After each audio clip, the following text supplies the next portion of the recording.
다시 시작하겠습니다. 자, 이 애착 주제를 하다 보면 저도 너무 좋아하는 주제다 보니까 시간을 너무 많이 쓴 것 같습니다. 남아있는 게 많은데 조금 속도를 내서 공부하도록 하겠습니다. 세 번째는 출생 순위입니다. 세 번째 키워드. 자, 여러분들 한번 손 들어보실까요? 우리 집에서 내가 첫째, 여러 형제 중에 첫째다. 손 들어보십시오. 첫째. 네, 딱 보시면도 딱 리더십이 보이시죠? 첫째들은. 예, 내리시고. 자, 여러 명 중에 둘째다. 둘째. 예, 예. 오케이, 감사합니다. 자, 그 다음에 적어도 넷이나 넷 중에서 셋째나 중간이다. 예, 예, 좋습니다. 막내이신 분, 저도 막내입니다. 막내이신 분, 여러 명 중에 막내. 혹시 외동도 있으신가요? 외동, 난 외동이다. 오케이, 그렇습니다. 요즘은 외동이 좀 많죠. 이제 우리 이제 어른 세대나 이런 데는 여러 형제들이 많은데 예, 출생 순위에 따라서 성격에 영향을 좀 받습니다. 그래서 그걸 설명을 좀 드리려고 하는데 그 미움받을 용기라는 책이 한때 베스트셀러였죠. 그게 이제 아들러라는 학자의 그 이론을 일본 학자가 이렇게 잘 설명한 책인데 이 출생 순위가 아들러라는 심리학자가 처음 얘기한 거예요. 첫째부터 먼저 보겠습니다. 첫째는 여러분들 부부에게서 첫 열매입니다. 그렇죠? 그래서 참 많은 관심을 기울이는 존재죠. 참 모든 것이 예쁘고 모든 것이 신기합니다. 저도 이제 아이가 둘인데요. 제가 둘째에게 아직도 말하지 못한 비밀이 하나 있는데 제가 첫째 때는 첫째가 이제 아들이고 둘째가 딸인데 딸이 이제 딸이니까 더 귀엽고 예쁜 게 있지만 첫째 때 이렇게 키우면서 너무 신기했습니다. 그래서 비디오를 많이 찍었어요. 그래서 첫째 비디오는 한 열 몇 개가 있습니다. 테이프로만. 근데 둘째를 태어나서 둘째도 참 예뻤지만 뭐 5살 터울 나기도 하고 예뻤는데 신기하지가 않아요. 그래서 테이프를 많이 쓰질 않고 하나밖에 없어요. 둘째는요. 그래서 그게 너무 미안해요. 그래서 제가 조금 더 마음을 썼어야 되는데 그래서 비디오 테이프를 꺼내지 않습니다. 혹시나 하는 마음에. 그래서 이 첫째는 모든 것이 다 신기하기 때문에 부모님들이 참 관심을 많이 가지죠. 근데 하나 좀 어려움이 있다면 부모도 초보 부모예요. 부모도 부모가 처음 돼봤어요. 그러다 보니까 시행착오가 많겠죠. 자잘한 상처를 많이 줘요. 초보 운전들이 자잘한 이렇게 접촉사고 내는 것처럼 첫째가 상처가 좀 많습니다. 네. 그리고 가장 큰 충격은 뭐냐면 첫째에게 있어서 둘째가 태어나는 겁니다. 여러분들 40평대에서 살다가 20평대로 이사 간 느낌인 거예요. 부모님의 사랑을 100% 받다가 50%로 딱 주는 느낌인 거예요. 그래서 아들로는 심지어 왕위를 찬탈당하는 기분이 든다. 첫째가 그런 말까지 할 정도입니다. 그래서 이 둘째가 태어난 것이 첫째에게서 가장 큰 충격적인 사건이다라고 얘기를 합니다. 자, 둘째는 100%를 경험한 적이 없어요. 태어나자마자 누가 딱 버티고 있어요? 첫째가 버티고 있습니다. 그냥 원래부터 50% 받았던 그 환경일 수밖에 없어요. 자, 그러면 부모님의 사랑, 이게 지금 이 출생 순위가 왜 중요하냐면 부모님의 사랑과 인정받는 것이 성격 형성하는데 굉장히 큰 영향을 끼칩니다. 근데 둘째는 50%에 처음부터, 그러니까 뭐가 있을까요? 헝그리 정신이 있어요. 늘 사랑이 더 배고파요. 그래서 더 많이 얻어내려고 하겠죠. 자, 그러면 첫째가 잘하는 거를 해야 사랑을 많이 받을까요? 첫째가 못하는 걸 잘해야 사랑을 많이 받을까요? 그겁니다.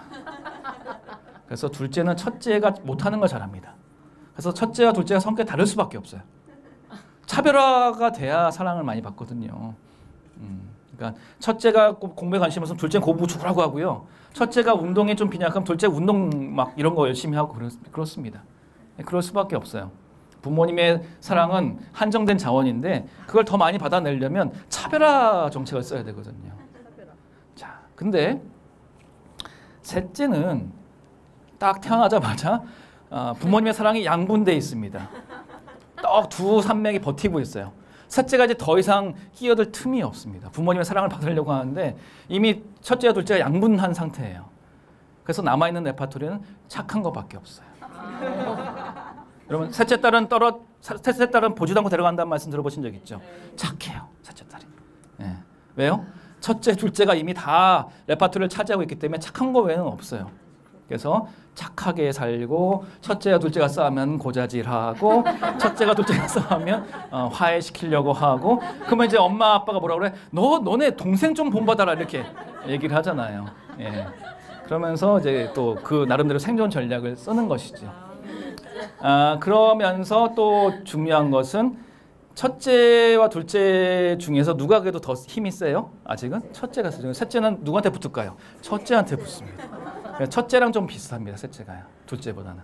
예, 그런 이건 뭐 매번 똑같은 건 아니지만 그런 경향이 있다는 걸 말씀드리는 겁니다. 그다음 막내는 그 집안의 늘 어린 아이죠. 베이비입니다. 저는 이제 저희 형 누나가 셋인데 꽤 나이 차가 나요. 바로 위에 누나랑 7살 차이가 납니다. 그래서 참 이제 베이비죠, 저는 집에. 근데 저는 어릴 때 제가 막내 아기 취급받는 걸 좀 싫어했나 봐요. 조금 노숙하려고 노력을 했던 것 같아요. 그래서 좀 더 누렸어야 되는데. 그래서 저를 딱 처음 해보신 분들은 막내라고 보지 않으세요. 근데 제가 이제 이렇게 강의할 때 조금 이제 뭐 이렇게 하는 거 보고 하면 막내 티가 난다 뭐 이런 말씀을 하시는 분들이 있는데, 막내는 그 늘 어린 아이 취급을 좀 받기 때문에 거기서 좀 벗어나고 싶은 마음도 좀 있고요. 근데 또 이 특징이 뭐냐면 이제 막내 키울 때쯤 되면 부모님이 어떻게 될까요? 첫째 키울 때는 시행착오 많았지만 막내 키울 때는 뭐 능숙하세요. 눈 감고도 키우세요. 네. 뭐 그 개그우먼 김지선 씨인가요? 아이 넷 낳은 그 분이 하신 말씀이 넷째는 뭐 눈 감고 발로도 키우겠다고 뭐 이런 표현을 하실 정도로 막내를 키우는 것은 상처도 안 주고요. 그다음에 사랑도 많이 줍니다. 그래서 막내는 사랑도 많이 받고 상처 받은 일도 거의 없어요. 그러다 보니까 애가 헝그레 정신이 없어요. 부모님한테 잘 보이겠다는 마음이 별로 없어요. 자기 고집이 강합니다. 저도 좀 그랬던 것 같아요. 꽤 순종한 아들이었긴 한데 부모님이 원하는 것과 좀 다른 방향으로 가려고 좀 애를 썼던 것 같아요. 예, 그래서 이게 좀 이렇게 너무 이렇게 넘치다 보니까 별로 사랑 얻는 것에 대해서 이렇게 막 이렇게 전전긍긍하지 않는 좀 특징이 좀 보일 수도 있습니다. 둘째가 막내인 경우도 비슷한. 그럴 수 있죠. 요즘에 이제 둘 나니까 이제 그럴 수 있겠습니다. 그다음 외동이 이제 또 많은데요. 외동 마지 겸 막내죠. 그러니까 마지처럼 마지와 막내니까 사랑을 많이 받지만 마지의 특징이 상처도 좀 안 할 수 있겠고요. 또 막내의 특징인 뭐 이런 것도 있을 수 있습니다. 근데 이제 외동을 키울 때 한 가지 좀 특별히 신경 써야 될 부분은 뭐냐면 이 형제가 여러 명일 때는 서로 그 형제끼리 치고받고 싸우고 화해하면서 사회성이 저절로 길러집니다. 우리 인간관계는 싸우기도 하고 화해하기도 하고 또 즐겁게 지내기도 하고 희노애락을 이렇게 공유하는 것이 굉장히 중요한데 외동은 그렇게 매일매일 스파링할 상대가 없어요. 부모님이 그걸 그렇다고 매번 애 수준에서 해줄 수도 없고 그래서 외동은 좀 이렇게 사회적인 환경에 조금 많이 더 노출시켜주는 것이 좀 필요할 수 있습니다. 그래서 이렇게 하는데 이제 이 출생 순위가 지금은 아이가 한두 명 낳기 때문에 이제 정확하게 떨어지진 않습니다. 근데 중요한 건 뭐냐면 사람의 성격의 형성에 있어서 중요한 건 뭐예요? 부모님의 사랑과 인정을 받는 것이 성격 형성에 꽤 큰 영향을 끼친다는 거. 뭐 애착과도 연결이 되죠. 그래서 그 사람이 성격이 저렇게 형성된 것은 이렇게 부모님의 사랑을 저렇게 해야지 많이 받을 수 있었기 때문에 그렇겠구나. 여러분들 아이들의 문제 행동조차도 관심 받기 위한 거 아시잖아요, 그렇죠? 긍정적으로 관심을 못 끌면 부정적인 것에서라도 관심을 끕니다. 그 아이들은 사랑과 인정받는 것이 굉장히 중요하기 때문에 그렇습니다. 그래서 사람의 성격의 어떤 배경을 이해하실 때 또 우리 자녀들을 키우실 때 부모님의 사랑과 인정을 받는 것과 관련된 것이 많구나 이렇게 이해하시면 좋겠습니다. 네 번째는 발달 단계입니다. 우리 자녀들을 키우실 때 이 단계에 따라서 뭐가 중요한지를 아셔야 되고요. 그 다음에 여러분들이 내가 지금 이러한 성격을 가지게 된 것이 이러한 인생 여정을 거쳤기 때문에 그렇구나라는 것을 이해하시면 좋겠습니다. 참고로 제가 아까 애착과 발달 단계는 제가 지금 현재 시조에 연재하고 있습니다.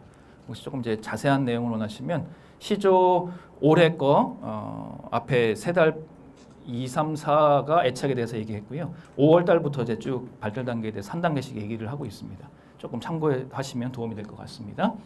에릭슨이라는 학자가 사람이 8단계를 가지고 있다. 물론 이제 100세 시대가 되면 좀 고쳐야 될 것 같긴 한데요.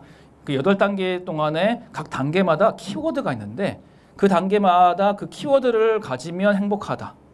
이렇게 얘기한 것입니다. 쉽게 말씀드리면. 그래서 근데 그 단계에서 앞에 것을 얻지 못하면 이게 보시면 키워드가 뭐뭐 대 뭐뭐라고 되어 있죠.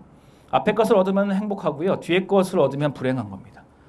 또 문제는 뭐냐면 이 뒤에 앞에 것을 얻지 못하면 나이는 들고 몸은 커지는데 이 단계에서 벗어나지 못해요. 정체돼 버립니다.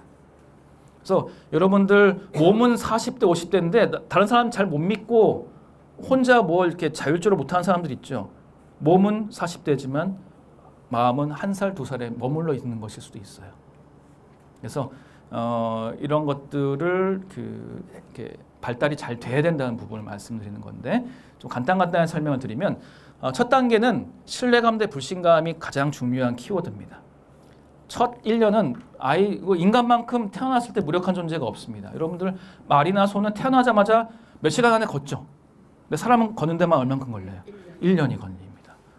복잡한 존재이기 때문에 많은 시간을 필요로 해요.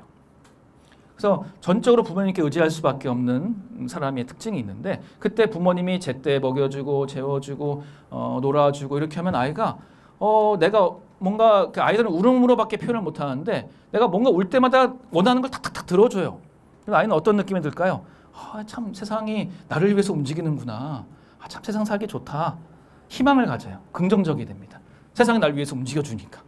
그래서 이 아이들이 이런 경험을 수백 번, 수천 번 하다 보면 이 세상에 있는 사람들이 우리 엄마 아빠 같은 사람들일 거야 라는 기대를 가지고 사람들에게 다가가게 되고 물론 실망을 준 사람들이 있겠죠. 그렇지만 대체로 사람을 믿으려고 하는 경향을 가지고 태어납니다. 살게 됩니다. 그렇기 때문에 인간관계도 원만해질 수 있겠죠. 물론 이제 뭐 그 사기꾼들은 의심하고 또 그래야 됩니다만 그렇죠. 그래도 대체로 기본적으로 사람을 신뢰해야지 행복해요. 신뢰를 배우는 나이입니다. 그 다음에 1살에서 3살은 이제 아이가 걷고 말하기 시작하죠. 그러면서 이때부터 애들이 이상하게 말하면 내가 한다는 거, 나라는 말을 굉장히 많이 하죠. 막 어떤 분들은 어릴 때부터 죄악에 물들었다고 이렇게 말씀하실 수 있어요. 물론 그런 측면도 없지 않아 있습니다만 그 이기적이라기보다는 아직은 아이가 남을 배려할 만큼 성숙하지 못했기 때문에 그런 것뿐입니다. 나부터 시작하는 거거든요. 그래서 내가 이런 말 많이 하면서 내가 혼자 하려고 합니다. 그래서 이때는 아이들이 혼자 하려고 하고 막 이렇게 내가 막 잠시 전능감에 젖는다 뭐 이렇게 표현하는 사람들도 있어요. 내가 모든 걸 다 할 수 있다고 생각해요. 그래가지고 막 하는데 잘 안 되죠. 그럴 때마다 부모님들이 또 지지해 주기도 하고 이때부터 아이들에게 선택을 하도록 자꾸 도와주셔야 돼요. 우유 마실래 주스 마실래부터 시작하는 겁니다. 둘 중에 하나. 근데 아이들은 둘 중에 하나 고르는 거지만 내가 고른다고 생각해요.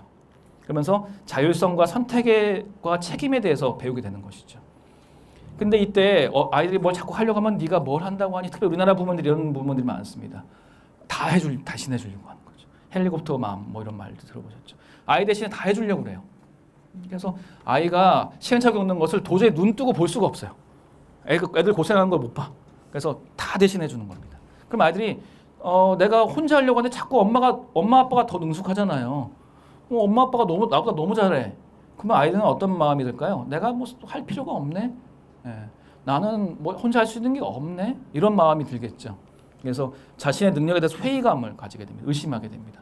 혼자 할 수 있는 게 없구나. 그냥 엄마 아빠가 해주는 게 편하고 더 능숙하구나. 별로 자율적인 인생 안 살아도 되는구나. 이런 생각을 하게 되는 거죠. 특별히 이제 우리나라에는 과부 부모들이 많은데요. 과부 부모 밑에서 자라다 보면은 자율성이 이렇게 위축되기가 참 쉽습니다.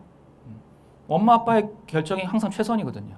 그래서 뭐 이게 사실인지 확인 안 해봤습니다만 제가 전해 들은 이야기에 의하면 어떤 아주 이제 똑똑한 남자아이가 이제 막 뭐 초등학교부터 열심히 공부 잘해가지고 공부도 잘하고 중학교도 잘 갔고 고등학교 갔다가 대학을 하버드로 유학을 갔어요.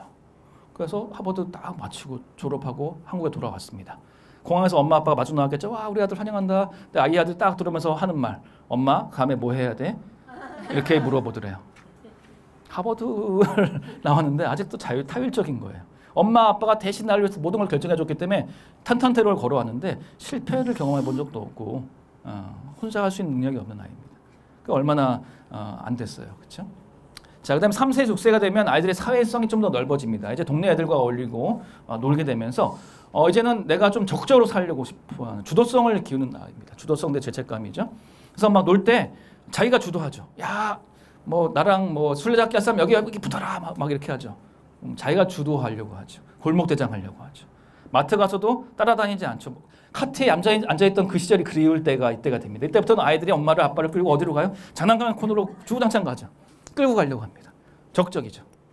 그래서 이때 아이가 주도적이고 적적인 모습을 보일 때 지지해주고 그것을 잘 활용할 수 있도록 부모님들이 도와주면 아이들이 삶을 적극적으로 살게 됩니다. 근데 이때 부모님이 넌 왜 이렇게 나서니? 너는 이렇게 나대니? 뭐 이러면서 혼내고 적극적으로 하려는 것을 자꾸 혼내면 아이들이 적극적으로 사는 게 좀 잘못된 거구나. 좀 불필요한 죄책감을 가질 수 있습니다. 그래서 소극적인 인생을 살게 되는 것이에요. 그 다음에 초등학교 나이죠. 이때는 근면성 대 열등감의 나이입니다. 이때는 물론 어린이집부터 다닐 때 그런 게 있지만 어린이집은 조금 유연하잖아요. 근데 초등학교부터 다니면 정시에 등교해야 되고 40분 수업에 10분 쉬고 매일 숙제해 가야 되고 아주 규칙적이고 성실하게 살아야지만이 학교에 적응을 잘할 수 있죠. 이때 아이들은 학교에 적응 잘하고 선생님에게 인정받는 것이 굉장히 중요한 나이입니다. 근면성실해야 돼요. 그걸 배우는 나이죠. 근데 이때 맨날 지각하고 숙제 안 해가서 혼나고 뭐 이러다 보면 아이들이 열등감에 적게 됩니다. 내가 학교에 적응을 잘 못하는 것은 열등감의 아주 중요한 또 부분이죠.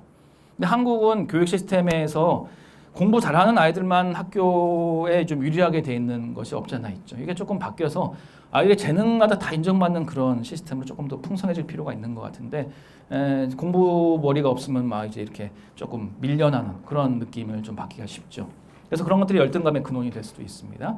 그다음 청년기는 사춘기라고 생각하시면 돼요. 사춘기 때는 정체감을 찾는 나이입니다. 나는 누구인가? 난 어디서 와서 어디로 가는가? 난 어떤 직업을 가질 것인가? 이러한 물음을 던지고 답을 찾는 시기입니다. 근데 우리나라는 사춘기 때 이런 질문하고 있으면 뭐라 그래요? 그럴 시간에 공부 한 장하나도 더 뒤통수 때리죠. 정체감을 찾고 탐색할 수 있는 여유를 주지 않습니다. 그래서 이 애들이 이 탐색을 못 해가지고요. 언제 와서 할까요? 대학 와서 합니다. 나는 누구? 여긴 어디? 뭐 이러면서 전공에서 헷갈리고 뭐 무지 방황을 많이 합니다. 여러분들 고3까지 키우면 다 키운 것 같죠? 대학교 1학년부터 본격적인 방황이 시작돼요. 그래서 아이가 스스로 찾을 수 있도록 허락하고 시간하고 좀 사춘기 때 사춘기답게 지나게 하셔야 됩니다. 사춘기가 연장되면 큰일 나요. 대학 와서 사춘기 나오면 그나마 다행이고요. 나중에 결혼해서 사춘기 오면 참 큰일 납니다. 자기 몸 하나만 건사도 될 때 사춘기를 겪어야 되는데 내가 누군가를 책임져야 될 때 사춘기가 와버리면요. 난리 나갑니다. 사춘기 때는 좀 방황하게 두셔도 돼요. 여러분들이 하나님 안에서 믿음을 키우셨으면 애들이 어느 정도 좀 헤매다가 돌아옵니다. 믿고 기다리시면 돼요. 근데 그걸 못해요. 우리나라 부모들이. 그게 너무 불안해요. 어떻게 잘못될까 봐. 근데 여러분들도 다 그런 시기를 거쳐서 이렇게 튼튼하게 서셨기 때문에 여러분들 자녀들도 충분히 그럴 수 있습니다. 믿어주시는 것이 굉장히 중요한 나이죠. 그래서 이때 아이들이 충분히 자기 탐색을 해야 되는데 특징이 좀 나타납니다. 이때 아이들이 다 몸은 큰 것 같고 저도 저희 첫째 아들이 중3인데 저보다 커졌어요. 그래서 제가 조금씩 올려다보는데 이게 몸은 컸지만 아직 뇌가 미숙합니다. 감정 통제가 잘 안 돼요. 변형기라는 부분이 잘 안 되고 그래서 짜증이 많습니다. 별거 아닌 일에 뭐 짜증을 많이 내죠. 그리고 뭐 됐어. 하고 그냥 무성의하게 대답할 때가 많고 참 부모님 마음에는 상처가 될 수 있는데 아이들이 아직 미숙해서 그럽니다. 여러분들 무시하거나 여러분들을 뭐 사랑하지 않아서 그런 게 아니라는 걸 좀 기억을 하시고요. 그 다음에 또 중요한 것은 아이들이 나는 누구인가를 찾는 문제가 쉽지 않습니다. 나는 누구인가를 알려면요. 나의 원래의 개성과 부모님이 나에게 주신 것과 선생님이 나에게 주신 것과 사회가 나에게 요구하는 것을 통합할 수 있어야 돼요. 근데 이때 아이들이 뇌가 미숙하기 때문에 그걸 못해요. 통합 능력이 부족합니다. 그러면 통합 능력이 부족한 아이들이 나를 찾기 위해서 가장 할 수 있는 쉬운 방법이 뭐냐면 기존의 정체성을 다 부정하고 보는 거예요. 내 거를 찾기 위해서 부모님이 나에게 주신 거, 선생님이 나에게 주신 거, 사회가 나에게 주는 거에 대해서 반항하고 보는 거예요. 그래야 단순하게 문제 해결을 할 수 있습니다. 나는 누구인가를 찾을 수 있어요. 그래서 내가 나는 누구인가를 스스로 찾은 다음에 다 단절하고 그래서 맨날 문 꼭꼭 잠그고 뭐 하는지도 모르겠고 문 놓고 다녀들으면 막 신경질 내고 하는 게 자기 걸 찾아야 되는데 자꾸 방해하니까 끊고 싶은 거예요. 그래야 문제가 해결이 쉽거든요. 그러니까 문 잠그고 자꾸 자기 세계에 들어가 있으면 기다려 주십시오. 지금 정체성을 찾고 있는 중이구나. 나랑 단절돼 있어야지 더 쉽지 기다려야겠다. 이렇게 생각하시고 기다려 주시면 됩니다. 대충 헤매다가 돌아와요. 예. 그렇기 때문에 애들이 그렇게 반항하는 것처럼 보이지만 실은 쉽게 문제 해결하기 위한 방법이라는 것. 그 다음에 또 하나의 특징은 성격이 아주 변덕이 심합니다. 이때. 근데 이때 이제 나에게 어울리는 성격이 무엇인가를 찾는 시기예요. 여러분들 백화점이나 마트 가셔서 옷을 고르실 때 마네킹에 걸린 거 딱 보고 저거 내 거다 하고 그냥 사시나요? 그렇지 않죠. 어떻게 하세요? 입어봐서 딱 나와서 가족들의 반응을 보죠. 짠 했는데 가족들의 표정이 별로 시큰둥해요. 그럼 이제 이거 아니죠. 그럼 또 다른 거 골라서 입어보고 또 짠 했을 때 반응을 보는 겁니다. 사춘기 아이들이 딱 그거예요. 나에게 어울리는 성격이 무엇인지를 자꾸 옷 갈아입어보는 시기예요. 그리고 그것이 친구나 부모님의 반응이 어떤지를 참고합니다. 그래서 어느 날은 아주 조숙한 아주 얌전한 모드로 갑니다. 근데 나도 좀 불편하고 다른 사람들 반응이 별로 신통치 않아요. 그러면 다음 날은 명랑 모드로 또 갈 수 있어요. 근데 그것도 좀 너무 과해 나한테. 그럼 다음 날은 좀 시크한 모드로 갈 수도 있고. 예, 그렇게 자꾸 옷을 갈아입어보는 시기이기 때문에 변덕 심하다가 자꾸 막 뭐라 그러지 마시고 옷을 갈아입고 있구나. 너한테 맞는 옷 고르고 있는구나. 기다려주시면 되는 겁니다. 그럼 자기가 찾아요. 자기에게 어울리는 것을 반응해 주시고. 예, 그러니까 이때 아이들은 몸은 어른인데 아직 아이거든요. 자기가 필요할 때는 아이가 되고요. 자기가 필요 없으면 어른인 척합니다. 네, 아주 영악하죠. 근데 여러분들도 저도 다 그랬어요. 네, 필요할 때 부모님한테 의존하고 필요 없으면 이제 자기 어른인 척하고 막 그래요. 네, 그러면서 이제 커가는 시기입니다. 자, 그다음에 성인 초기 20, 30대입니다. 이때는 친밀성 대 고립감인데 평생을 함께할 친구, 평생을 함께할 배우자를 만나는 시기이죠. 그래서 이 평생을 나눌 친밀한 대상이 있으면 행복합니다. 이 시기가. 하지만 그런 대상이 없으면 고립감에 빠지는데 요즘에 이런 젊은이들이 많습니다. 혼밥, 아웃사이더에서 아싸라고 하거든요. 아웃사이더 이런. 그래서 대학생들이 대학 가면 밥을 어떻게 먹어야 돼? 왜냐면 고등학교 때까지는 그냥 급식실에 우르르 갔다 우르르 오면 되는데 누구랑 밥을 먹어야 돼? 공강 때마다 누구랑 지내야 돼요? 이런 기초적인 질문을 해요. 대학생들이요. 밥 누구랑 먹어야 돼요? 이런 거가 너무 고민이 되는 친구들이 많아요.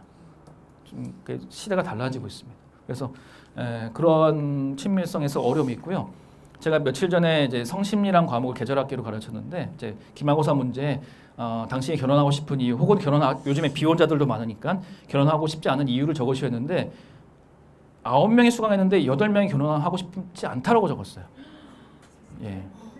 저는 이게 성심리를 통해서 결혼의 가치관을 굉장히 함양시켜준다고 생각했는데 근데 8명이 안 하고 싶은데 그중에 그래도 1명이 안 하고 싶었는데 강의 듣고 하고 싶어졌어요. 이렇게 사람들이 있었는데 학생들의 생각이 결혼이란 것이 굉장히 여성에게 불리하고 또 나의 커리어를 가로막고 또 상처가 많다는 것에 대한 두려움이 많더라고요. 그래서 이런 시기에 그 중요한 두 가지 문제에서 좀 어려움을 당한 친구들이 많아지고 있다는 겁니다. 그다음에 성인 중개 40, 50대인데요. 이때는 40, 50대는 생산하는 나이입니다. 위로는 부모님을 봉양하고 아래로는 자녀를 양육하면서 사회에서 직장에서도 인정받고 집에서도 인정받아야 행복한 시기가 이때예요. 어디 가나 생산적인 사람이 돼야지 인정받는 시기인데 전통적인 한국 남성들이 이때 우울에 빠집니다. 침체감이 되는 이유가 뭘까요? 20, 30대 때 막 이제 직장에 막 매달리고 집안일, 자녀 양육이나 가사에는 도움 주지 않고 막 직장에만 매달려요. 그러다가 이제 호르몬 분비가 남녀 비율이 조금 달라지면서 40, 50대 되면 이제 집에 있고 싶어집니다. 몸도 그렇고 밖에 나가는 게 별로 그렇게 재미가 없어요. 그래서 이제 좀 애들이랑 대화하고 싶고 배우자에게 잘 챙겨주고 싶은데 이미 배우자와 자녀들은 배우자는 동창들이랑 여행 가서 공국 꾸려놓고 여행 가고 자녀들은 친구 만나러 나가고 집에 아무도 없어요. 리모컨 끼고 TV나 보면서 좀 대화하자고 문 열고 들어오면 막 애들이 막 굉장히 어색해하고 대화하자고 하면 또 막 계속 훈계만 쫙 일삼고 하니까 집에서도 왕따고 직장에서도 만약에 좀 승진이 잘 안 되면 계속 침체돼 있으면 굉장히 우울해지기 쉬운 나이입니다. 그래서 이때가 참 중요한. 그러니까 남성들은 이렇게 결혼 초기에 자녀 양육에도 참 적절하냐고 가사. 요즘에 그래도 한국 남성들이 많이 좋아진 것 같아요, 그렇죠? 그렇게 해서 이렇게 가족들에게 잘 해놔야 노후가 이렇게 어떠한 보험과도 바꿀 수 없는 든든한 지지를 받을 수가 있습니다. 성인 후기는 60, 70대 이후인데 이때는 이제 삶을 돌아봅니다. 삶을 쭉 돌아봤을 때 아 내가 뭐 이렇게 참 부모님 잘 만났어. 아 학교 다닐 때도 참 즐거웠어. 참 좋은 배우자 만나서 가족이 행복했어. 뭐 넘어진 적도 있고 실수한 적도 있고 좀 뭐 아팠던 적도 있었지만 내 삶이 괜찮았어. 그렇게 회고가 될 수 있다면 그래서 노래방 가서 마이웨이를 딱 멋지게 부를 수 있으면 그러면 인생을 통합했다고 말합니다. 죽음이 두렵지 않아요. 후회가 크지 않습니다. 인생이 참 괜찮았다. 또 하나님을 만난 덕분에 참 내가 행복했다. 이렇게 회고할 수 있다면 잘 산 인생인 겁니다. 그런데 내가 왜 그런 부모를 만났지? 내가 왜 그런 학교를 다녔지? 내가 왜 그런 사람 만났지? 내가 왜 그런 직장을 다녔지? 후회 막심하면요. 어떻게 될까요? 돌이킬 시간은 얼마 없어요. 그러니까 절망하게 됩니다. 돌이킬 시간은 없으니까 죽음을 두려워하게 되죠. 너무 후회가 많아. 그러면 이제 불행해지는 것입니다. 그래서 인생의 각 단계마다 행복의 키워드들이 이렇게 있다는 것을 여러분들이 조금 기억하시고 자, 여러분들이 지금 해당되는 나이에 내가 지금 키워드를 가지고 있는지를 돌이켜 보시고 혹시 그 키워드가 잘 안 나에게 손에 들어오지 않는다는 것은 앞에 것들이 안 돼 있어서 그럴 수 있습니다. 지금 대학생들이요. 대학생들이 이제 요 친밀성을 형성하는 그 나이인데 요 앞에 것들이 안 돼 가지고 헤매는 애들이 굉장히 많아요. 그럼 제가 수업 시간에 자, 밀린 숙제들이 있을 수 있다. 너 탓이 아니야. 근데 밀린 숙제는 그래도 밀렸더라도 하는 게 벼락치기라도 하는 게 낫다. 특별히 너네가 대학교를 졸업하면 이제 온전히 사회생활을 하면서 책임감 있게 어른으로 살아가야 되는데 그렇게 바빠지기 전에 앞에 밀려있는 숙제들을 좀 하렴. 상담도 받아보고 공부도 열심히 하고 또 사람들이랑 자꾸 관계를 훈련하면서 이 앞에 것들이 없으면 여러분들 사람을 잘 믿고 스스로 할 줄 알고 삶을 적절히 살아가고 성실근면한 것 또 내가 누구고 어디로 가는지 아는 것 정말 중요하지 않나요? 이게 5개가 안 되면요. 평생을 함께할 사람 찾기도 어렵고요. 집과 가정과 뭐 직장에서 생산적으로 살기도 어려워요.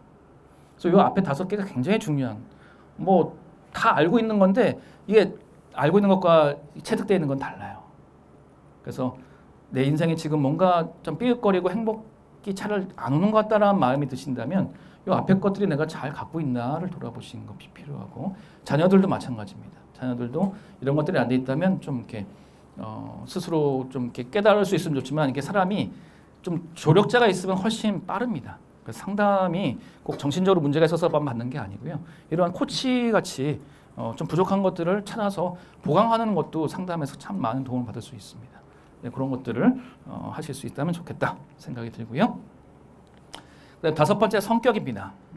성격은 참 주제가 방대하긴 합니다만 성격은 아까 처음 배웠던 기질 그것이 재료입니다. 선천적인 거죠. 거기에 인생의 경험들이 더해지면서 성격을 이룹니다. 성격은 다양한 특징들, 특성이라고 말합니다. 트레이시라고 말을 하는데 그런 것들의 집합이 성격이에요. 참 성격은 참 다양합니다. 그래서 여러분들이 성격 유형에 참 관심이 많으시죠. MBTI나 뭐 이런 거 다 한 번씩 들어보셨죠? MBTI 검사 혹시 해보신 분 손 들어보시겠어요? 본인의 성격 유형을 다 아시죠? 많이는 하셨네요. 그래서 MBTI 검사는 지금 하지 않겠습니다. 이거는 또 MBTI 검사는 굉장히 저작권이 강력한 검사이기 때문에 정식 검사를 좀 어떻게 다양한 톤을 들어서 받으실 수 있으면 제일 좋고요. 근데 한국 사람들이 왜 이렇게 성격에 관심이 많나? 특별히 그 혈액형에 관심이 많죠. 혈액형 성격 A형, B형, AB형, O형에 관심이 많죠. 근데 혈액형과 성격을 연결시키는 나라는 한국과 일본밖에 없습니다. 서양에는 혈액형에 관심이 없어요. 심지어 혈액형을 물어보면 글쎄요 우리 와이프가 알걸요 이렇게 대답하는 사람까지 있어요. 예. 오히려 별자리 관심이 더 많습니다. 성격과 별자리. 별자리가 12개 정도 되잖아요. 10개인가 12개인가 하여튼 그 정도 되는데 혈액형은 4개밖에 없죠. 여러분 혈액형과 성격을 연결짓는 것은 재미로만 하셔야 됩니다. 굉장히 위험한 것입니다. 과학적이지 않고요. 굉장히 위험할 수도 있습니다. 혈액형의 그 단백질의 뭐 조합에 의해서 성격 결정된다는 것은 말도 안 되는 겁니다. 근데 왜 굳이 이게 근데 일본과 한국에만 이런 것이 유행하느냐? 일본과 한국은 굉장히 관계를 중시 여기는 문화를 가지고 있습니다. 그래서 사람을 처음 만날 때 어떤 사람인지를 빨리 파악하고 싶은 마음이 있어요. 그래서 첫인상, 안경 낀 사람, 뭐 눈이 큰 사람, 얼굴이 짜무잡하면 이런 걸로 성격을 탁 빨리 결정을 내고 싶어요. 그래야 인간관계가 편하거든요. 그러니까 인간관계가 너무 중요하다 보니까 근데 사람을 제대로 하려면 몇 달이 걸리잖아요. 근데 그게 너무 힘든 거예요.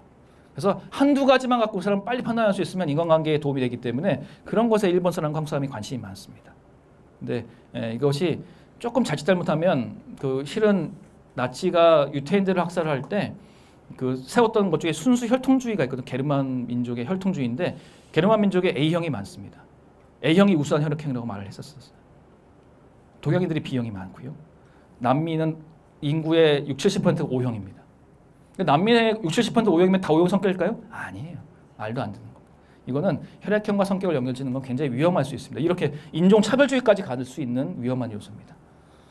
그래서 혈액형 성격은 그냥 재미로만 보시고, 근데 여러분들 혈액형 성격 읽어보시면 굉장히 그럴듯하시죠? 오늘의 운세 읽어보시면 좀 그럴듯하시죠? 예, 그게 반엄 효과라고 해서 심리학에서 말하는 어떤 효과가 있는데 이런 실험을 했어요. 자, 그래서 실험 참가자 10명을 모집해 놓고 손바닥만으로 성격을 알 수 있습니다. 이렇게 장담을 하고 손바닥을 복사해서 다 내게 했어요. 그리고 그 연구자가 딱 어디 방에 가서 딱 분석해가지고 나와가지고 각자 성격 프로파일, 손바닥 보고 내가 성격 알아맞춘다 해가지고 다 나눠주고 각자 읽어보게 했어요. 그다음에 각자 인터뷰를 했더니 사람들이 너무 잘 맞아요 하는 거예요. 네, 근데 함정은 성격 검사 결과지가 다 똑같았어요. 사람들은 자기 성격에 웬만큼 다 맞다고 맞추는 게 있는데 이런 거예요. 그러니까 반응 효과가 뭐냐면 누구나 읽어도 그럴듯한 거예요. 당신은 성격이 내성적이지만 친숙한 사람과 있을 때는 외향적입니다. 다 그렇죠. 그렇지 않은 사람이 어디 있어요. 예. 당신은 인생에서 행복을 중시 여기지만 때로는 뭐 모험도 즐깁니다. 뭐 이런 거 누구나 읽으면 다 해당되는 말들이 적혀 있는 게 성격 검사 이 혈액형 인간학입니다. 그래서 그 성격의 묘사 중에 한 반 이상 맞으면 자기 성격이 정말 잘 맞다고 사람들이 생각하는 경향이 있어요. 그래서 그냥 대충 누구나 읽어도 다 해당되는 말들을 섞어놓고 그렇게 얘기하는 겁니다. 그래서 그런 것에 너무 신경 쓰지 마시고요. 혈액형 이런 것, 또 이런 것들은 조심하시고 이렇게 MBTI나 뭐 애니어그램 같은 좀 과학적으로 연구가 많이 된 검사들 이런 것들을 한번 받아보시면 내 성격의 다양한 모습에 대해서 이해할 수가 있겠죠. 예를 들어서 MBTI 검사를 대부분 많이 받아보셨으니까요. 사람마다 이렇게 4가지의 키워드가 있는데 이 조합을 하면 16가지 성격이 나오거든요. 그렇게 해서 에너지를 밖으로 많이 쓰느냐 안으로 많이 쓰느냐에 따라서 외향과 내향으로 나눠지죠. 제가 이게 더 예쁜 그림들이 많은데 저작권 때문에 이렇게 간단하게 해놨습니다.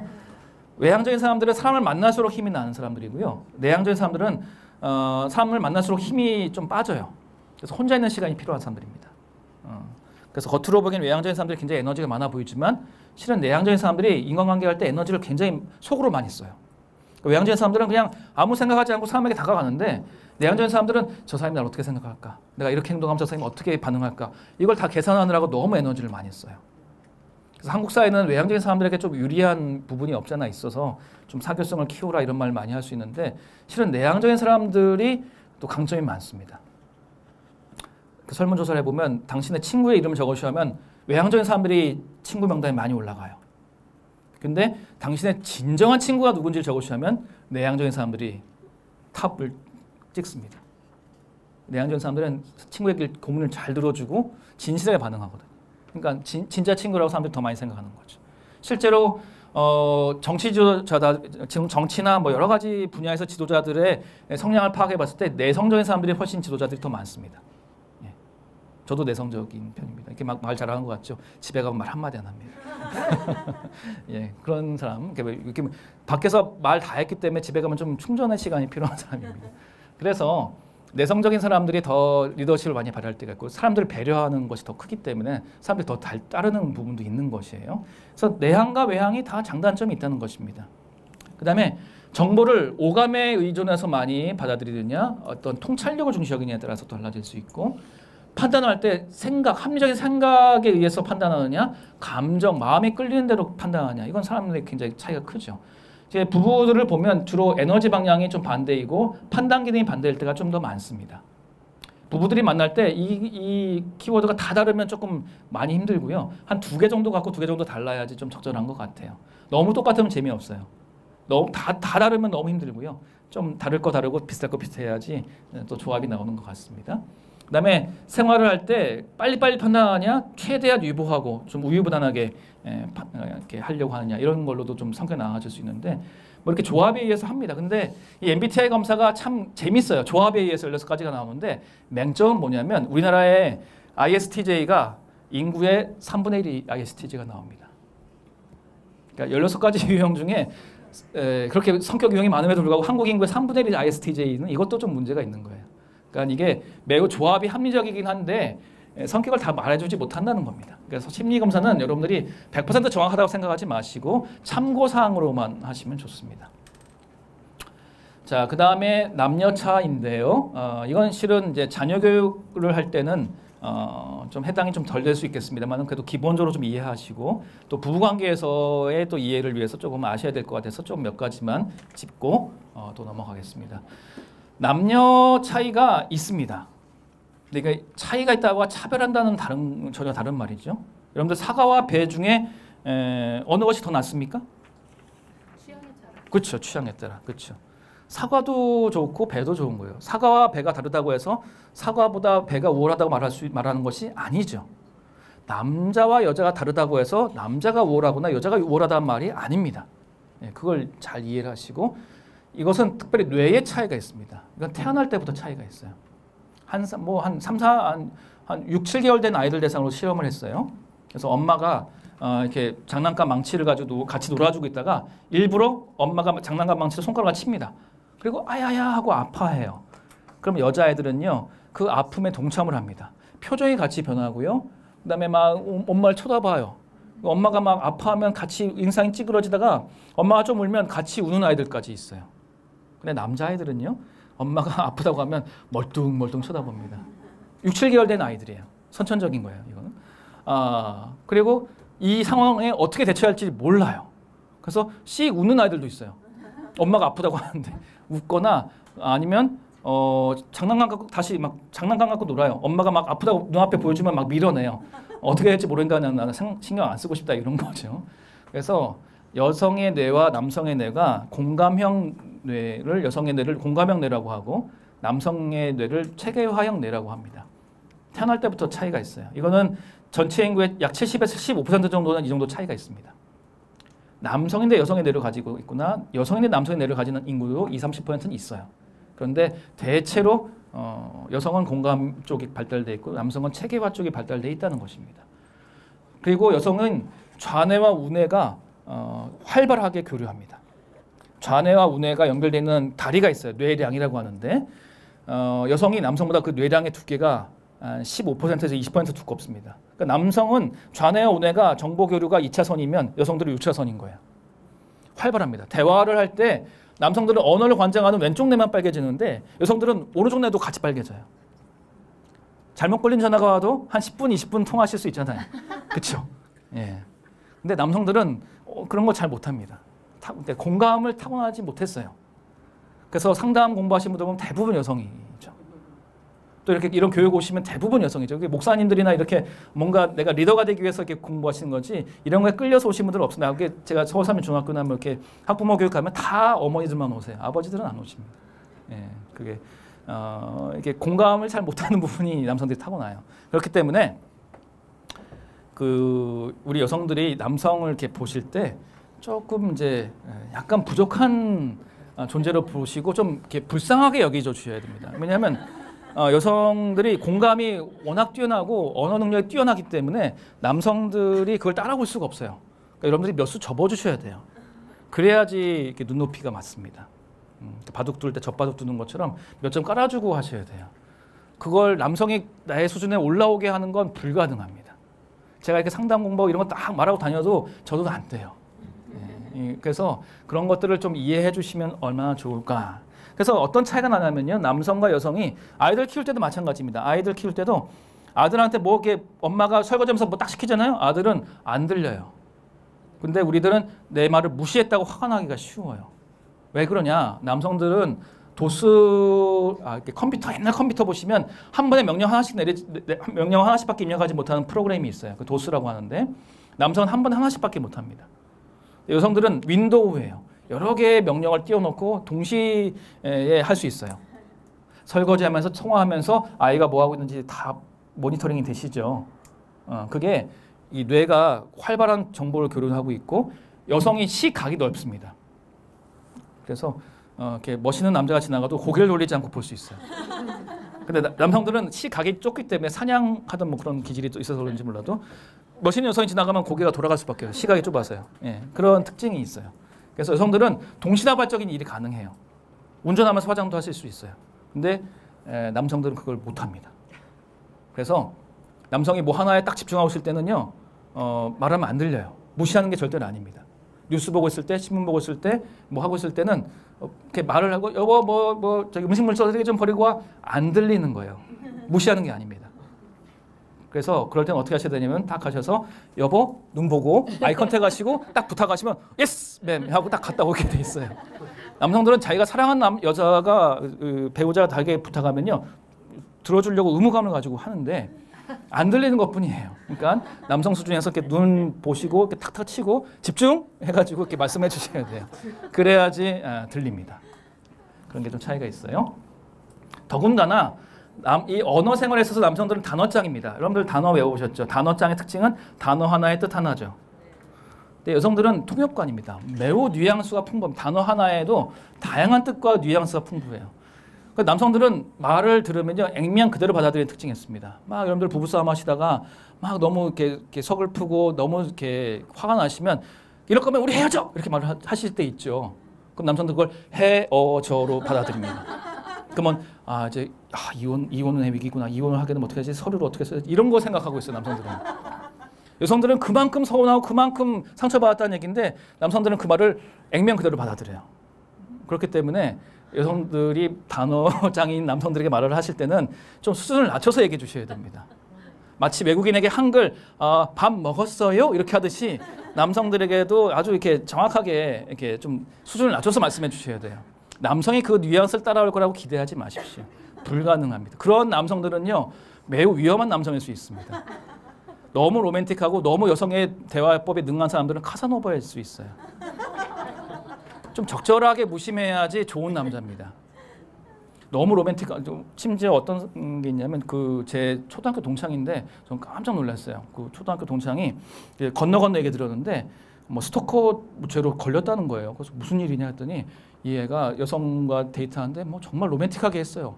하루는 이 여자친구가 몸살 감기가 들다니까 새벽 공기를 가르면서 품 안에 죽을 써와서 보온병에 담아서 그걸 들고 왔더래요. 얼마나 로맨틱해요. 근데 이런 건 웬만한 남성들은 잘 안 하는 겁니다. 이런 거 하는 사람들은 굉장히 위험한 사람들 수도 있어요. 예, 그거는 굉장히 헌신적으로 내가 이렇게 사랑을 쏟아붓는데 진심일 때도 있지만 내가 이렇게 퍼붓는데 조금이라도 나한테 서운하게 하잖아요. 그건 돌변합니다. 내가 이렇게 헌신했는데 네가 나한테 이렇게 해? 감히 나의 사랑을 네가 뿌리쳐? 이러면 이제 화가 나면서 돌변해서 뭐 시칼로 보내고 뭐지 이렇게 바뀔 수 있는 거예요. 예. 그래서 굉장히 그러니까 매우 로맨틱하고 매우 능수능란하게 공감 잘하고 이야기 잘하는 사람들은 위험한 남자일 수 있습니다. 적당히 무심하고 적당히 공감할 줄 아는 사람이 건강한 사람일 수 있어요. 그래서 이게 TV 드라마에서 이 남성과 여성의 이상적인 상을 너무 높여놨어요. 근육은 짐승남이면서 대화하는 공감 잘하는 남자 그런 사람 없어요. 혹시 있더라도 그런 사람은 여러분을 좋아하지 않아요. 그리고 커리어도 굉장히 막 쌓으면서 뭐 가사도 잘하고 뭐 이렇게 아름답고 이런 걸 다 겸비한 성 이 세상에 존재하지 않고요. 있더라도 여러분을 좋아할 가능성이 매우 희박할 수 있습니다. 그렇기 때문에 현실 속에서 적당하게 이렇게 하는 사람들이 좋은 사람일 수 있습니다. 예, 좀 제가 너무 과장해서 말씀드린 것 같습니다. 자, 몇 가지 조금 더 말씀드리면 대화의 목적이 다릅니다. 여성들은 대화가 우정을 쌓기 위해서 대화를 나누는데 남성들은 정보를 쌓기 위해서 대화를 나눕니다. 그래서 남편분들 또 아들내미의 이야기를 많이 듣고 싶고 대화 많이 하고 싶으시면요 요령이 있습니다. 지식을 물어보십시오. 정보를 물어보십시오. 남성들은 공감형 대화를 할 준비가 안 돼 있어요 평소에. 근데 여성들은 언제든지 공감형 대화가 준비가 돼 있거든요. 그래서 어떻게 하셔야 되냐? 일단 물어보십시오. 그래서 뉴스가 나오거나 아니면 뭐 새로운 게 있으면 특별히 저희 아들도 보니까요 말수가 적은데 얘가 뭐 컴퓨터나 게임에 대해서 물어보면 아주 막 청산유수예요. 그래서 그런 걸로 먼저 물어보셔서 워밍업을 시켜주셔야 됩니다. 여러분들이 오늘 있었던 이야기를 나누고 싶으시면 그걸 나누면 남성들은 그래서 뭐 본론이 뭔데 이렇게 해버리거든요. 그러면 대화가 재미없잖아요. 재밌게 대화하시려면 남성을 워밍업 시켜주셔야 돼요. 워밍업 시키는 방법은 정보를 물어봐 주는 겁니다. 그러면 이제 저게 무슨 사건이야? 아, 난 잘 모르겠네. 이렇게 그냥 흘리시면 남자들이 이제 자기의 지식을 자랑할 때가 온 거예요. 그러면 막 얘기를 합니다. 굉장히 어려운 단어 쓰면서 막 얘기를 해줘요. 그럼 당신은 그거 어떻게 잘 알아? 막 얘기 칭찬해주고 하면 막 기가 살아가지고 막 얘기를 하거든요. 근데 사람이 자기만 얘기하면 나중에 어느 순간 미안해져요. 그러면 이제 들을 준비가 된 겁니다. 그렇구나. 근데 사실은 여보 하면서 이제 오늘 있었던 얘기, 아이와의 이야기, 뭐 이 직장에서 얘기하시면 남성이 자기가 말을 너무 많이 했기 때문에 들어요. 그래? 그 나빴네. 뭐 이러면서 이렇게 들어줍니다. 그래서 남성 또는 아들과 대화를 하시려면 워밍업을 시켜주셔라. 그게 요령입니다. 그 다음에 키워드가 참 중요합니다. 같은 사랑인데 제가 이걸 좀 바꿔 써야 되는데 여성들은 애정을 표현받기를 원하고요. 남성들은 존경을 받기를 원해요. 그게 근본적인 욕구입니다. 남녀의 차이에 있어서. 그래서 같은 사랑을 남성은 존경받을 때 사랑받는다는 느낌을 느끼고요. 여성들은 애정 표현을 받을 때 사랑받는다는 느낌을 느껴요. 서로 욕구가 조금 달라요. 근데 서로 바라기만 하면 어떻게 될까요? 나 좀 사랑 좀 표현해줘봐. 나 좀 존경해줘봐. 서로 바라기만 하면 평행선을 달리겠죠.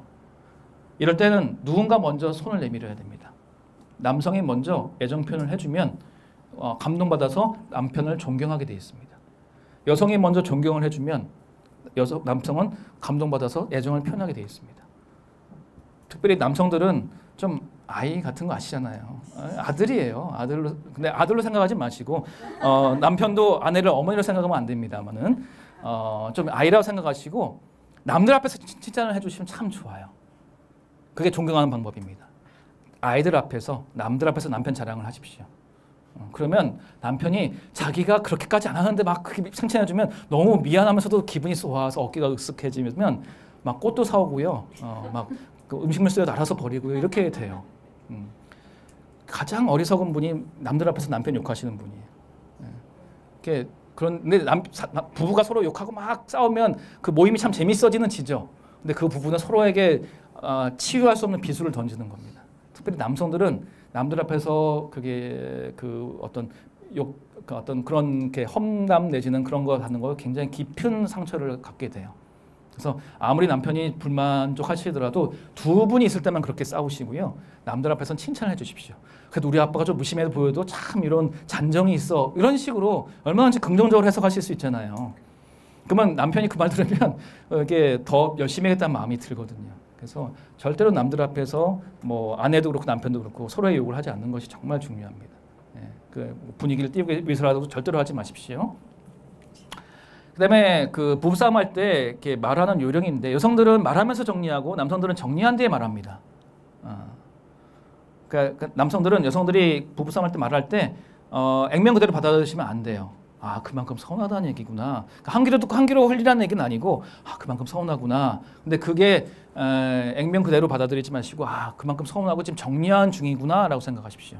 근데 남성들은 여성들이 막 얘기하는데 남편이 벙찌는 표정을 짓고 있으면 이거는 정리할 시간이 필요한 거예요. 내가 지금 무슨 말 하는지 모르겠지? 30분 있다 이야기하자. 이렇게 해주셔야 돼요. 안 그러면 남편이 슥 자리를 피해요. 이게 무슨 상황인지 모르겠어요. 지금 방금 눈앞에 일어난 일도 모르는데 또 막 부부싸움에서 얘기했다고 과거 얘기까지 끌어오시잖아요. 그럼 남편은 진짜 무슨 말인지 몰라요. 기억을 못해요.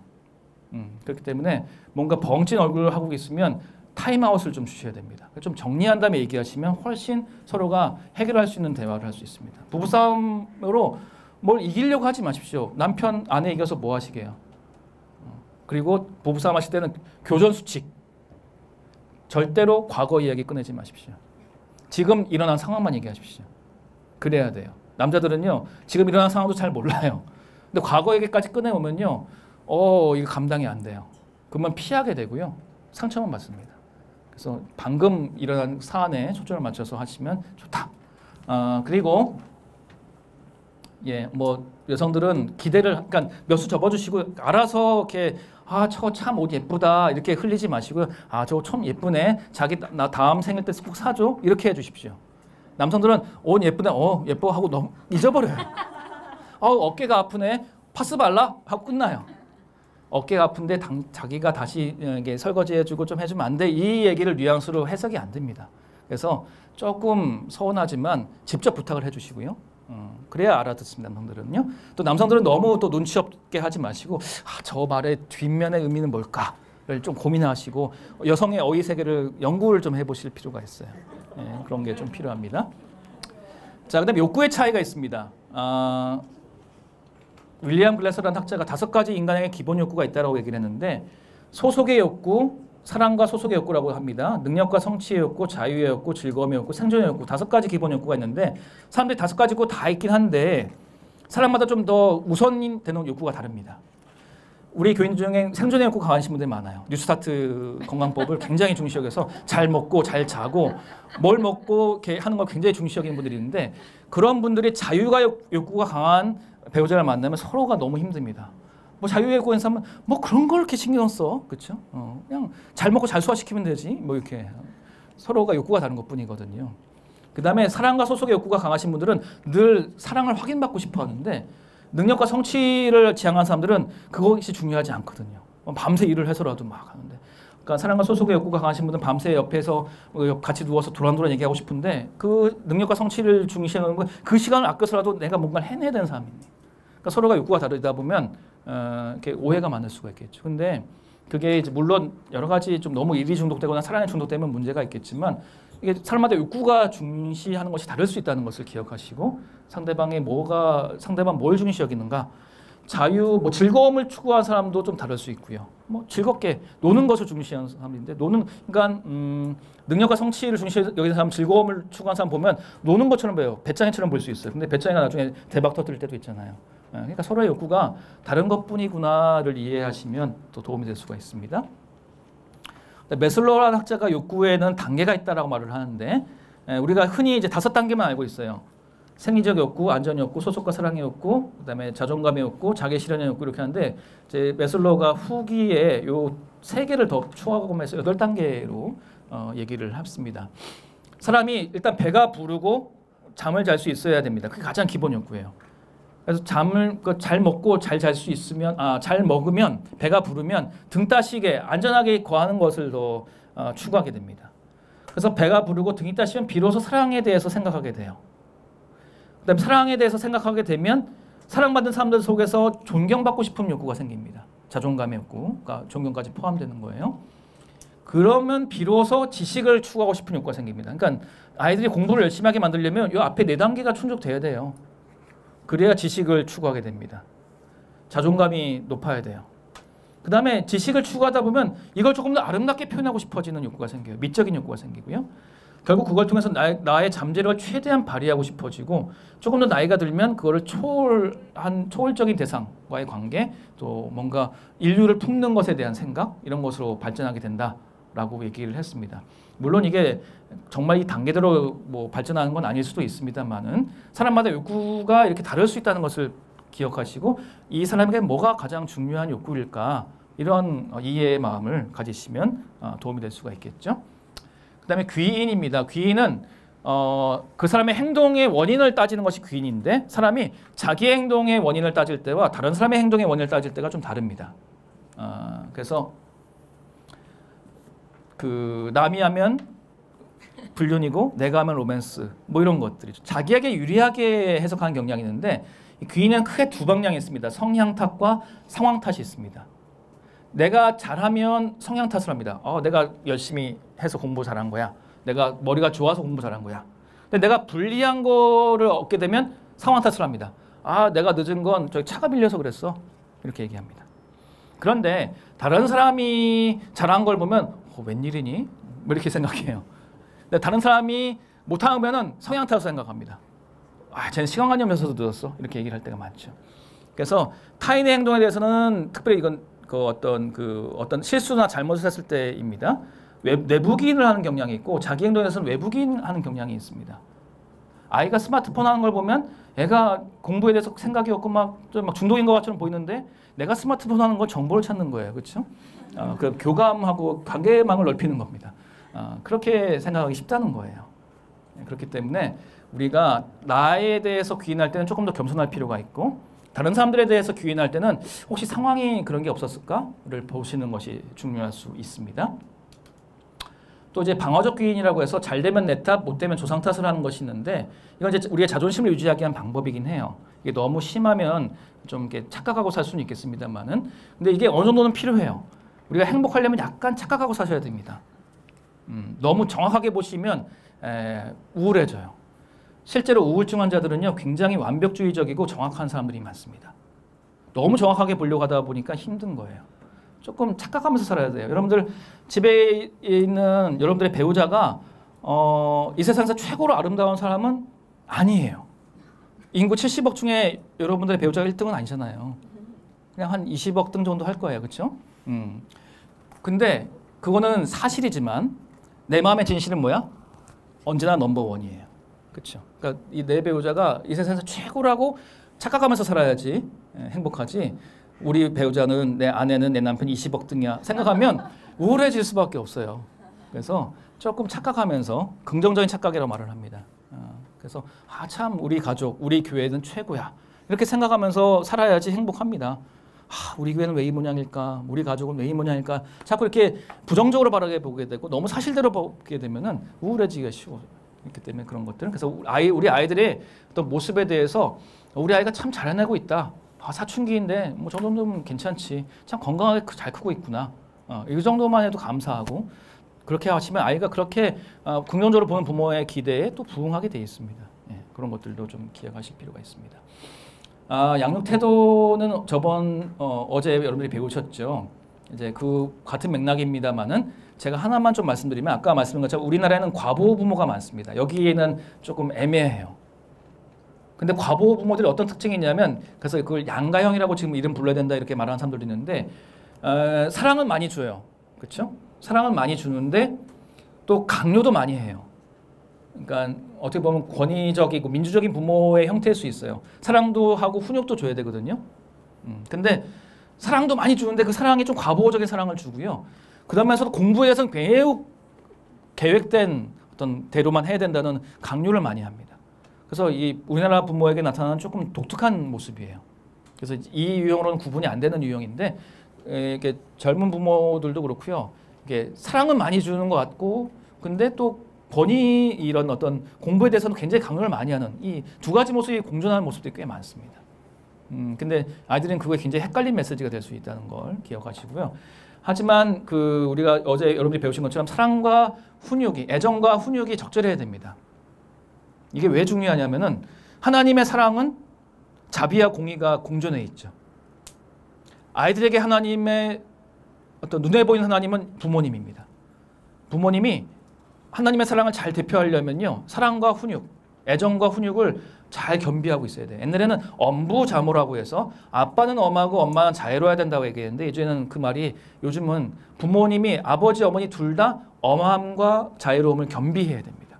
아빠가 혼내면 엄마가 마음 풀어줘야 돼요. 엄마가 혼내면 아빠가 마음 풀어줘야 돼요. 근데 그 마음 풀어줄 때 니네 엄마는 왜 저런다니 이렇게 하면 안 돼요. 자녀 훈육의 원칙은 동일해야 돼요.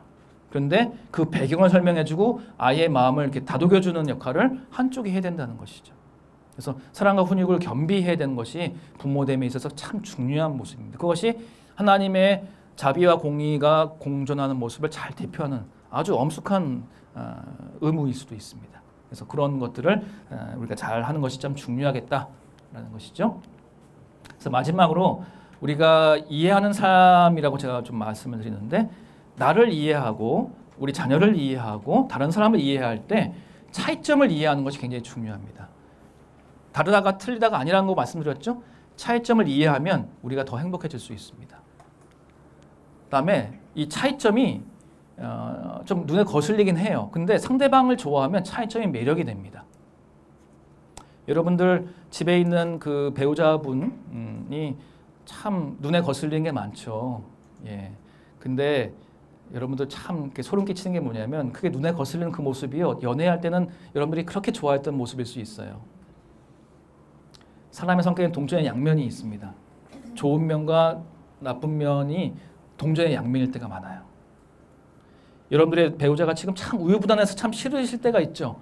근데 실은 여러분들이 데이트할 때 그 우유부단함의 다른 면인 부드러움에 끌려서 좋아하셨던 거였어요. 여러분들의 배우자가 지금 좀 무책임하고 너무 막 자꾸 뭐 의리 따지고 막 이렇게 뭐 이렇게 다른 사람들 보증서 주느라고 힘든 것 때문에 힘드시죠. 그런 것 때문에. 근데 그게 연애할 때는 터프함이 좋아서 그런 거에 끌린 걸 수 있어요. 그래서 모든 사람의 성격에는 장점과 단점이 다 있고 성격은 꽤 많은 것들이 장점과 단점이 동전의 양면일 때가 많습니다. 그래서 중요한 것은 여러분들이 결국 사랑해서 선택한 배우자이기 때문에 또 우리 아이들은 내 배로 나와서 사랑할 수밖에 없는 존재이기 때문에 그 사람의 장점과 단점이 동전의 양면이다라는 걸 기억하시고 내가 이렇게 지금 눈에 거슬리는 게 실은 내 문제일 때가 많아요. 그 사람의 문제가 아니라. 그래서 그것의 이면을 무엇일까? 내가 그 면을 원래 좋아했던 거 아닐까? 이런 것도 좀 보시면서 상대방을 좋아하면 차이점이 매력이 될 수 있습니다. 그것도 좀 기억을 하셨으면 좋겠고요. 그 다음에 아까도 말씀드린 것처럼 우리 사람의 성격은 사랑과 인정을 받기 위한 방식들이 모인 것이 성격일 수 있어요. 우리 아이가 이해가 안 되고 또 우리 교회에 있는 사람들, 교인 중에 좀 이해 안 되는 분들이 가끔 있죠. 너무 막혀 있는 분들이 있을 수 있잖아요. 그런데요, 여러분들이 그분과 똑같은 인생을 태어나서부터 쭉 같은 인생을 사시면 그 성격이 될 수밖에 없어요. 그 성격은 그 사람의 인생에서 살아남기 위해서 애쓴 결과가 모인 것일 뿐이에요. 여러분도 그 사람과 똑같은 인생을 사시면 그 성격이 돼요. 단지 그분이 살아남기 위해서 조금 독하게 가지고 있던 그 성격이 유연하게 이렇게 대처하지 못해서 그럴 뿐일 수 있어요. 그래서 그 사람을 이해하실 때 저 사람의 성격이 참 어렸을 때 어려움이 있을 수도 있구나. 그래서 관대함이 필요합니다. 그럴 만한 사정이 있었겠지. 저 사람이 사람을 못 믿지? 발달 단계에서 1단계 때 어려움이 있었구나. 저 사람이 못돼 처먹어서 그런 게 아니구나. 예, 그걸 이해하셔야 돼요. 저 사람이 왜 이렇게 사람을 피하지? 애착의 어려움이 있을 수 있구나. 저 사람 탓이 아니구나. 그렇게 관대함과 공감을 또 관용의 정신을 가지시고 바라보시면 참 얼마나 좋을까. 그래서 우리 자녀에게도 마찬가지고 그럴 만한 사정이 있겠지. 그 시절에 어려움이 있었겠구나. 나도 저 사람처럼 컸다면 똑같았을 거야. 이러한 겸손과 공감의 마음을 가지신다면 사람을 이해하시고 또 자녀를 양육하실 때 좀 도움이 되지 않을까 싶어서 이렇게 말씀을 드렸습니다. 그늘 없는 가정에 이러한 말씀이 있습니다. 아버지들과 어머니들은 하나님의 은혜를 힘입어 그들 상호간의 불일치가 없이 그들 자신들의 생애와 성품 가운데 그들의 자녀들이 품게 되기를 원하는 그런 정신이 나타나도록 하겠다고 그들이 사랑하고 순종한다고 공언한 하나님께 엄숙히 약속하라. 좀 말이 긴데 결국은 뭐예요? 내가 원하는 그 성격을 모습을 먼저 보여줘야 된다는 얘기입니다. 부모님의 모본이 굉장히 중요합니다. 선천적인 것이 굉장히 중요한 반면에 아이들이 보고 배우는 것이 엄청나게 또 강합니다. 그래서 모본의 중요성을 우리가 좀 기억을 하시고요. 그러면서도 이제 우리가 기억해야 될 것, 부모들이 다 같이 한번 읽어볼까요? 시작. 부모들이여 그대들의 자녀들로 하여금 그대들이 자녀들을 사랑하고 그들을 행복하게 하기 위하여 모든 것을 다할 것이라는 것을 깨닫게 하라. 이 세상에 다 나를 버려도 우리 부모님은 나를 버리지 않을 거야. 끝까지 내 편일 거야. 이런 믿음과 사랑에 대한 확신이 있다면 아이들은 크게 벗어나지 않습니다. 애들이 좀 흔들릴 수 있어요. 어른이 되려면 1000번 흔들려야 된다 이런 말을 하시는 분도 있죠. 흔들릴 수 있고 좀 방황할 수 있습니다만은 여러분들이 기도로서 또 하나님의 사랑으로서 이 아이들을 키우시면요. 애들이 조금 흔들리다가 다시 돌아오고요. 예. 그걸 기다려주시는 것이 좀 필요합니다. 너무 닥달하시지 마시고 기다려주고 인내하고 믿어주는 것이 굉장히 중요할 수 있다는 것을 다시 한번 좀 마지막으로 강조드리겠습니다. 예, 감사합니다.